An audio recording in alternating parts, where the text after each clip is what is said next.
안녕하세요. 저는 결혼을 앞두고 있던 30대 중반의 여성입니다. 한 번도 결혼에 대한 환상을 가져본 적이 없었기 때문에 저에게 결혼은 해도 그만 안 해도 그만인 것이었습니다. 그러다 지금의 남자친구를 만나면서 처음으로 결혼하고 싶다는 생각을 했었지요. 하지만 결국은 저는 혼자 살 팔자인가 봅니다. 내년에는 인생 2막을 시작하게 될 줄 알았는데 씁쓸합니다. 저는 외국계 금융업에 종사하고 있습니다. 결혼을 안 하려던 건 아닌데 늘 공부와 일이 먼저다 보니 연애할 틈이 없었습니다. 가끔 관심을 표현하며 다가오는 남자들이 있었지만 번번이 제가 너무 늦게 눈치를 챘었지요. 말 그대로 버스가 떠난 다음에서야 말이에요. 그러다 보니 어느새 소위 홍기가 가득 차버렸더라고요. 당시 저는 독서토론 동호회 활동을 하고 있었는데 유일하게 직장생활 외에 제가 사람들을 만나는 일이었습니다. 워낙에 사람들 많은 곳에 가는 걸 제가 별로 안 좋아하기도 하고 회사 야근도 많아서 술자리로 이어지는 외부 활동은 하기가 어렵더라고요. 고심 끝에 골라서 시작한 게 독서토론이었지요. 학창시절부터 책을 좋아하기도 했고요. 그곳에서 남자친구를 사귀게 될 줄은 당연히 상상도 못했고 계산에도 없던 일이었습니다. 동호회 인원은 13명이었는데 출석률로 따진다면 50% 정도 되었습니다. 직장인들로 구성되어 있기도 했고 강제성도 없었으니 솔직히 50%도 대단하다고 생각했습니다. 그러다 하루는 저와 남자친구 단 2명만 출석을 한 날이 있었어요. 그날이 저와 남자친구가 사귀게 된 계기였던 것 같아요. 남자친구가 저에게 어차피 우리 둘밖에 없는데 밥이나 먹으러 가자고 하더군요. 저도 회사 끝나자마자 불이 나게 왔던지라 배가 많이 고팠기에 좋다고 했습니다. 그렇게 어쩌다 둘이 사적인 이야기를 나누게 되었는데 말이 잘 통하더라고요. 남자친구는 인근 중견기업에서 일하고 있다고 했습니다. 저희 회사에서 그다지 멀지도 않았고요. 다음엔 퇴근 후에 커피라도 한잔 하자는 남자친구의 제안이 싫지 않았어요. 그런 식의 만남이 몇 번 반복되다 보니 어느새 저희는 자연스럽게 연인 사이가 되어 있었습니다. 사귄 지 1년쯤 지났을 무렵 남자친구 집에 인사를 드리러 가게 되었습니다. 남자친구 어머니께서 좋아하신다는 특정 제과점에 케이크와 꽃바구니를 사들고 갔어요. 제가 나이는 있었어도 이런 경험은 처음이라 굉장히 떨리더라고요. 남자친구의 집은 서울 외곽 주택가에 위치해 있었습니다. 솔직히 겉에 보이는 걸로 사람을 평가하면 안 되는 건 저도 잘 알지만 시댁 식구들이 거주하는 곳이 반지하라는 걸 알고는 조금 놀라기는 했어요. 왜냐하면 남자친구는 직장 근처 오피스텔에 살고 있기도 했고 좋은 차도 가지고 있었으니까요. 평소에 씀씀이도 적은 편이 아니었기 때문에 저도 모르게 나름대로 어느 정도 기대치가 있었던 모양입니다. 집 안으로 들어가니 정리가 하나도 안 되어 있었습니다. 신발장에 어지럽게 널브러진 신발들과 여기저기 걸쳐진 옷과 수건들을 보고 있으니 정신이 하나도 없더라고요. 제가 어디 앉아야 할지 갈피조차 잡을 수 없었습니다. 결국 들고 온 케이크와 꽃바구니를 부엌에 내려놓고는 거실 한쪽에 앉았습니다. 소파도 없어서 맨바닥에 앉았어요. 이럴 줄 알았으면 치마 말고 바지를 입고 올 거라는 생각을 하는 찰나였는데 남자친구 어머니께서 고기 사올 줄 알고 고기 구워 먹을 준비를 했는데라며 혀를 차시더라고요. 좀 황당했지만 저도 모르게 죄송하다는 소리가 입에서 튀어나갔습니다. 남자친구가 어머님께 지금이라도 사올 거냐고 물으니까 집 앞에 정육점 가서 사오라고 하셨어요. 안창살 있으면 안창살 사오라고 저희 뒤통수에 대고 소리를 치셨습니다. 정육점으로 가는데 무슨 말을 해야 할지 모르겠더라고요. 남자친구도 제 기분을 눈치챘는지 마음 쓰지 말랍니다. 원래 격식이 없으신 분들이라면서요. 정육점에 도착해서 어머님이 시키신 대로 안창살을 샀습니다. 계산은 남자친구가 했고요. 제가 하려고 했는데 당황한 상태에서 남자친구를 따라 나오다 보니 핸드백을 두고 나왔더라고요. 다시 집에 도착하니 아까 못 봤던 사람이 한 명 있었습니다. 남자친구의 여동생이었어요. 남자친구보다 6살 어린 여동생이 있다는 이야기는 들었는데 친하진 않다고 했어요. 성격이 너무 안 맞는다고요. 너무 뻔뻔하고 생각이 짧아서 이야기를 하다 보면 화가 난다나요. 그때만 해도 제가 실제로 남자친구의 여동생을 본 적은 없었던 상황인데 남자친구가 그렇게 이야기를 하니 오히려 남자친구가 이상해 보였습니다. 좀처럼 남에 대해서 그런 식으로 험담을 하는 성격이 아니거든요. 하지만 남자친구 여동생의 언행과 태도를 지켜보니 남자친구가 그토록 싫어하는 게 충분히 이해가 되더라고요. 화장을 고치려고 핸드백을 여는데 누군가 손댄 것 같은 느낌이 들었습니다. 저는 항상 핸드백 중간을 잠궈두는데 그게 훤히 열려 있었거든요. 하지만 그때만 해도 스스로 예민해서 깜빡한 거라고 생각하고 가볍게 넘겼습니다. 그런데 아무리 찾아도 제 립스틱이 안 보이더라고요. 며칠 전에 산 명품 브랜드로 새거나 마찬가지였고 좀 전에 오는 길에 남자친구 차 안에서도 발랐는데 말이에요. 차에서 떨어뜨렸나 싶어서 이따 집에 갈 때 찾아봐야겠다 생각했습니다. 하지만 차까지 갈 필요도 없었어요. 거실 바닥에 신문지를 깔고 고기를 구워 먹기 시작했습니다. 하얀 원피스를 입고 갔던 저는 옷차림에 신경 쓰느라 몇 점 먹지도 못했어요. 그러다 남자친구 여동생이 쌈장 찍은 고기를 들고 이리저리 설레발을 치더니 결국 제 옷에 흘리더라고요. 저도 모르게 인상을 쓴 모양입니다. 남자친구 어머님께서 사람이 실수할 수도 있지 뭘 그렇게 무안을 주냐면서 성격이 원래 그렇게 예민하냐고 물으시더군요. 그러자 그 여동생이 한다는 소리가 원래 여자가 나이가 들면 그렇게 짜증이 쉽게 난다면서요?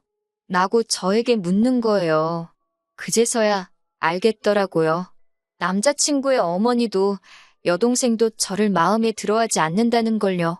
고기가 코로 들어가는지 입으로 들어가는지 모를 식사를 끝내고 언제쯤 집에 가려나 눈치를 살피고 있었습니다. 기분도 안 좋고 마음도 많이 상해서 빨리 집에 가고 싶은 생각뿐이었어요. 그런데 어머님께서 부엌에서 수박하고 복숭아를 가져오시더니 저더러 좀 잘라보라고 하시는 겁니다. 손님으로서 인사드리러 온 자리에서 이런 일을 하게 될 줄은 예상치 못했기 때문에 굉장히 당황스러웠어요. 변명 같지만 제 이야기를 좀 해보자면 제가 대학교에 들어가고 나서 어머니께서 사고로 세상을 떠나셨습니다. 어머니가 떠나신 이후 처음엔 제가 어머니의 역할을 맡아 해보려고 했어요. 집안일도 하고 식사 준비도 하는 일들이요. 하지만 아버지께서는 저는 제 인생을 살라며 더 열심히 공부하고 좋은 직장에 가라 하셨습니다.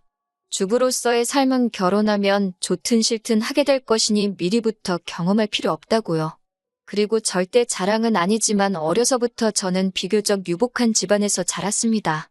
그래서 필요할 때는 집안일을 도와주시는 도우미 이모님이 오시곤 했기 때문에 더욱이 제가 집안일이나 요리에 신경 쓸 이유가 없었어요. 하지만 남자친구의 어머니께선 어떻게 여자가 그 나이 먹도록 칼질도 못하냐면서 이게 다 엄마가 없어서 그렇다 말씀하셨습니다. 지금부터 당신이 하나부터 10까지 다 가르쳐야겠다고요. 그런 말을 듣고 있는데 너무 속상했습니다. 남자친구가 왜 자꾸 듣기 싫은 소리를 하냐면서 자기가 자른다고 일이 달라고 한마디 나서서 해주긴 했지만 한번 뱉은 말이 주워 담아질 리 없잖아요. 남자친구 어머니께서는 단도직입적으로 묻겠다며 그 나이 먹도록 왜 결혼을 안 했냐고 물으셨습니다. 솔직히 좀 억울하더라고요. 남자친구나 저나 동갑인데 저희 아버지는 남자친구에게 그런 질문 안 하셨거든요. 사람이 사회생활하다 보면 결혼이 좀 늦어질 수도 있는 거라면서요. 저도 똑같이 사회생활을 하고 있었는데 왜 제 나이는 이토록 문제가 되는 건지 싶었습니다. 하지만 어머님께 이런 식으로 따지고 들 수는 없는 노릇이었으니 그냥 직장 생활하다 보니 늦어졌다고 말씀드렸습니다. 그러자 그 직장은 계속 다닐 거냐고 물으셨어요. 여자가 벌어봤자 얼마나 버냐면서요. 제가 다니는 회사는 육아휴직이 비교적 잘 되어 있어서 최대 3년까지 쉴 수 있기 때문에 굳이 관둘 이유가 없다고 말씀드렸습니다. 아버지는 뭐 하시냐는 질문에 사업하시는 분이고 여전히 현역에서 일하고 계신다 했더니 돈은 많이 버시냐고 묻더라고요. 이런 질문을 아무렇지 않다는 듯 하시는 모습을 보고 황당했지만 저도 마음속에서 어떤 반발심이 생겼던 상태라 많이 버신다 했습니다. 한 달에 1,000은 기본이라고요. 사실 저도 잘 모르는데 대충 찍어서 말했어요. 그러자 남자친구 어머니와 여동생 눈빛이 묘하게 달라지더라고요. 혼자 사는 양반이 그렇게 많이 벌어서 그 돈 다 뭐 하시냐 하시길래 그건 저도 모른다. 아버지 재산에는 전 관심 없다고 말씀드렸습니다. 그건 사실이에요. 저도 저 먹고 사는데 부족하지 않을 만큼 잘 벌고 있었으니까요. 그런 대화가 오가는 와중 남자친구 여동생이 화장실을 가야겠다며 일어나더라고요. 그런데 주머니에서 뭔가 반짝하면서 떨어지더라고요. 자연스레 시선이 그리 향했는데 제 립스틱이었습니다. 순간 이게 무슨 상황인가 파악이 안 돼서 신우를 올려보는데 신우가 얼른 립스틱을 낚아채더니 이거 방바닥에서 주웠다며 혹시 제 거냐고 물어요. 맞는 것 같다니까 잘 좀 챙기라면서 신경질을 부리며 저한테 던지듯 주고 가더라고요. 심증은 가는데 확증이 없으니 화를 낼 수도 없고 그렇다고 고맙지도 않고 한마디로 어이가 없었지요. 남자친구도 이게 무슨 상황인가 파악하려는 눈치였어요. 집으로 돌아오는데 아무리 곱씹어봐도 하루 종일 정말 기분 나쁜 일들만 가득한 하루였습니다. 남자친구가 제 눈치를 살피면서 괜찮냐고 묻는데 도저히 괜찮다는 대답이 안 나가더라고요. 제가 왜 하루 종일 그런 대접을 받아야 했는지도 이해가 안 되었고 남자친구 여동생이 제 핸드백에 손을 댔다는 사실이 너무나 불쾌했어요. 이틀 동안 남자친구로부터 걸려오는 전화에 단답형으로만 대답하면서 진지하게 생각해봤습니다. 이 결혼을 하는 게 정말 맞는 건가 싶었거든요. 그리고 결국 남자친구에게 결혼 이야기는 없었던 걸로 하자고 했습니다. 연애는 원한다면 계속해도 좋지만 결혼은 안 하고 싶다고요. 남자친구는 말도 안 되는 소리라며 자기 어머니랑 여동생 때문이냐며 자기가 어떻게든 설득할 테니 제발 다시 한 번만 생각해 달랍니다. 그리고선 며칠 뒤 남자친구의 어머니께서 연락을 해오셨습니다. 저희 결혼 문제로 이야기를 좀 나눴으면 좋겠다고요. 어머님이 정해주신 장소로 나가니 아니나 다를까 남자친구 여동생도 나와 있었습니다. 아들에게 들으셨다면서 일단 당신이 그런 의도가 아니었는지만 제 마음이 상했다면 미안하다 하시더군요. 앞으로 한 가족이 되면 모녀 사이처럼 지냈으면 좋겠다는 생각에 말이 너무 쉽게 나간 것 같다고도 하셨습니다. 솔직히 그 말이 와닿지는 않았지만 그래도 나이 드신 분이 이렇게 와서 사과를 하시기까지 쉽지 않으셨을 걸 생각하고 괜찮다고 말씀드렸습니다. 남자친구 여동생도 앞으로 친자매처럼 잘 지내고 싶다며 언니 하는데 또 그런 모습을 보니 밉지만은 않더라고요. 그렇게 일단은 상황이 일단락되었고 남자친구와 결혼 이야기도 다시 진행되기 시작했습니다. 하지만 이 평화는 오래가지 못했습니다. 그건 바로 남자친구 어머님과 여동생의 시커먼 손해 때문이었어요. 결혼에 관한 세부사항도 조율할 겸 양가 어른들을 모시고 상견례 자리를 갖게 되었습니다. 아버지는 젊은 사람들끼리 알아서 하라 하셨지만 그래도 식사라도 한 끼 같이 하면 좋을 것 같아서 제가 자리를 만들었어요. 그렇게 모두가 한정식 집에 모였습니다. 남자친구 어머님께서는 저희 아버지를 보고는 인물도 좋으시다며 살갑게 대해주셨습니다. 입에 발린 칭찬이긴 해도 칭찬 싫어하는 사람이 어디 있나요? 남자친구 여동생도 계속해서 저에게 언니, 가방은 어디서 산 거냐? 언니 오늘 너무 예쁘다며 애교를 부렸고요. 남자친구는 이 모든 상황을 굉장히 뿌듯하게 느끼는 듯 보였습니다. 처음에 인사드리러 갔던 날과는 확연히 다른 분위기에 어쩔 줄 모르긴 했지만 결과적으로는 훨씬 기분 좋은 자리였어요. 서로 껄끄러운 이야기는 조금도 오가지 않았습니다. 다만 남자친구 어머니께서 우리는 이제 다 한 가족이니까 서로 힘들면 돕고 이해하고 품어주고 그렇게 살자 하시더군요. 얼마나 듣기 좋은 말인가요? 그때는 그 속뜻을 몰랐기에 제가 남자친구의 어머니와 여동생을 오해한 것 같아 미안한 마음까지 들었습니다. 하지만 그로부터 며칠 뒤 저는 정말 황당한 제안을 받았습니다. 남자친구와 신혼살림을 차릴 집을 알아보던 시기였어요. 남자친구 오피스텔 보증금하고 제가 모아둔 돈을 합치니까 1억이 좀 넘더라고요. 저희 아버지가 좀 더 보태줄 테니까 아파트를 하나 사라고 하셨지만 손은 안 벌리기로 마음을 먹은 상태였기 때문에 전세를 구할 생각이었어요. 그런데 어디서 그 이야기를 들으셨는지 어머님께서 저한테 연락을 해오셨습니다. 어머님께서는 멀쩡한 집을 납두고 왜 전세를 구하냐며 물으셨습니다. 당연히 저희가 아버지 집에 들어가서 살 줄 알았다고요. 저는 왜 그렇게 생각하셨는지는 모르겠지만 그럴 계획은 없다고 말씀드렸어요. 그러자 저희가 저희 아버지랑 같이 살면 남자친구의 오피스텔 보증금은 당장 급한 돈이 아니니 빌려 쓰실 참이었대요. 제가 그 이야기를 듣는데 뭐라고 달리해드릴 말씀이 없더라고요. 제 돈도 아닌데 이러쿵저러쿵 할 수가 없잖아요. 그리고 무엇보다 남자친구랑은 단 한 번도 저희 아버지 집에서 셋이 사는 쪽으론 이야기를 해본 적이 없거든요. 제가 아무런 말도 하지 않자 어머님은 아니면 당신하고 여동생이 저희 아버지 집에서 신세 좀 지시겠답니다. 사돈 집에 들어와서 사신다는 말씀이시냐고 물으니 반지하가 사람 살기가 너무 힘들다고 그러시는 거예요. 그러면서 앓는 소리를 하시는데 아무리 그래도 어떻게 저희 아버지 혼자 사시는 집에 어머님이랑 예비 신우가 들어와서 사나요? 그건 말이 안 되잖아요. 어머님께 죄송하지만 그건 안 될 것 같다고 말씀드렸습니다. 그러자 그럼 다시 처음으로 돌아가서 저희들이 들어가서 살고 남자친구 오피스텔 보증금을 내놓으랍니다. 저희만 잘 살면 다냐고 화를 내시면서요. 불쌍한 당신 모녀는 어쩌라는 거냐고요. 황당하고 어이가 없었지만 뭐라 대꾸도 못하고 어머님의 억지를 듣고 있는데 어머님께서 저더러 하시는 소리가 나이도 많은 애가 시집 오면서 맨몸으로 덩그러니 오려고 했냐고 그러시대요.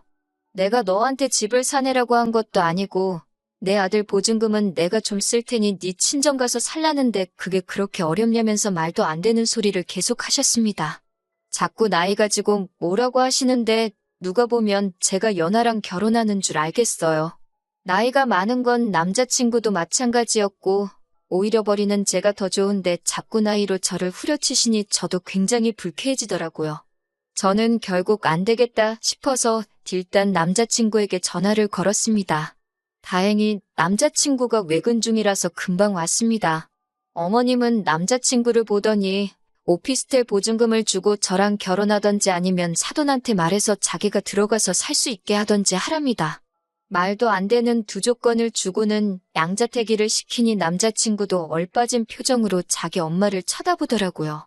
그러더니 무슨 소리를 하시는 거냐고, 그게 가당키나 한 소리냐고 소리를 지르니까 어머님도 지지 않고 그럼 너는 내가 반지하 방에서 썩어 문드러질 때까지 살았으면 좋겠냐고 따지시더군요. 남자친구가 저에게 잠깐 밖에서 이야기를 하자면 나가자 했습니다. 전 이 상황이 납득도 안 되고 정말 꿈꾸는 것 같았습니다. 남자친구는 한숨을 내쉬더니 자기 어머니가 원래 저렇게 낯두껍고 염치 없는 소리를 잘한다며 자기도 죽을 맛이랍니다. 자기도 연락 잘 안 하고 살다가 결혼 이야기가 나오면서 다시 어떻게 좀 잘 지내보려고 연락을 한 건데 이 사단이 났다며 한숨을 푹푹 쉬더라고요. 그 모습을 보고 있으니 마음이 안 좋긴 했지만 제가 달리해줄 수 있는 말이 없었습니다. 그런데 그때 남자친구가 절 쳐다보더니 그냥 오피스텔 보증금은 어머니하고 여동생한테 줘버리면 안 되겠냐고 묻더군요. 그리고 아버지 집에 들어가서 살자고 그래요.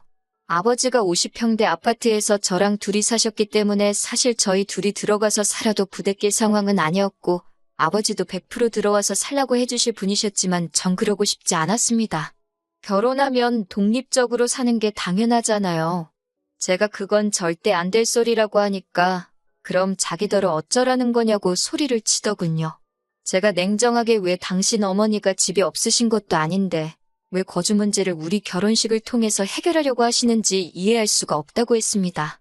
그러자 남자친구가 상견례 자리에서 분명히 앞으로 한 가족이니 힘든 순간에 서로 도우며 살자고 하지 않았냐고 따져 묻더라고요. 카페에서 기다리던 남자친구 어머니까지 따라 나오셔서는 저더러 그렇게 가족 간에 선 긋고 그러는 거 아니라면서 정말 너는 내가 하나부터 열까지 다 가르쳐야겠다는 말씀을 또 하셨습니다. 순간 정말 이성의 끈을 놓아버릴 뻔했어요. 그런 제 심정도 모르고 어머님께서는 계속해서 아니면 저희 아버지더러 집을 파시라고 한 뒤 당신 반지하 보증금, 남자친구 오피스텔 보증금 그리고 저희 아버지 집값에 제 적금 모든 돈을 합쳐서 건물 하나를 사잡니다. 그래서 층별로 따로 살면 진정한 한 가족이 될 수 있다나요. 듣다 보니 완전히 저와 저희 아버지를 호구라고 봤던 것 같더라고요. 저는 너무 웃기고 발칙한 어머님의 꿈에 실소가 터졌습니다. 제가 어머님께 정말 좋은 시도셨지만 안 될 것 같다며 급기야 박장대소를 하고 말았습니다. 어머님은 저더러 제정신이냐고 어디 시험이 될 사람이 말하는데 그따위로 웃냐면서 화를 내셨지만 도저히 웃음을 멈출 수가 없었네요. 저는 남자친구에게 너도 꿈 깨라고 욕심도 적당히 내라고 배탈난다고 한마디 했습니다. 남자친구는 지금 그게 무슨 소리냐며 결혼할 사이니까 이런저런 방법을 생각해 볼 수도 있는 거 아니냐며 저더러 말 조심하랍니다. 막말로 자기랑 헤어지면 누가 저 쳐다봐 주기나 할 것 같냐면서요. 그 말을 듣는데 우습더라고요. 제가 남자친구에게 난 돈이라도 있지만 넌 돈도 없는데 누가 정말 쳐다봐 주기나 하겠냐고 똑같이 빈정댔습니다. 이때는 당연히 파혼을 결심한 상황이었기 때문에 말도 막 나가더라고요. 어머님께서 저더러 말 그따위로 할 거냐고 그러길래 어머님 존재 자체가 저 사람한테는 이제 짐이라고 나이 많고 돈도 없는데 홀어머니의 시집 안 간 신우까지 어떤 여자가 시집 오려고 하겠냐고 사부쳤습니다. 아들 총각 귀신 만들기 싫으시면 정신 똑바로 차리시고 사돈 될 집안 재산 욕심내지 마시라고 다다다 싸붙이고 손에 2만 원 쥐어드렸습니다. 카페 커피값 내시라고요. 파혼을 하기까지 한 2달 동안 정말 마음이 지옥과 천당을 오가는 기분이었습니다. 그래도 막판에 하고 싶은 말을 다 해서 그런지 미련은 없습니다. 당연히 남자친구에게선 자기가 생각이 짧았다며 그래도 자기 어머니인데 제가 말을 함부로 해서 순간 홧김에 막말을 하게 된 거라고 자기만 잘못한 건 아니랍니다.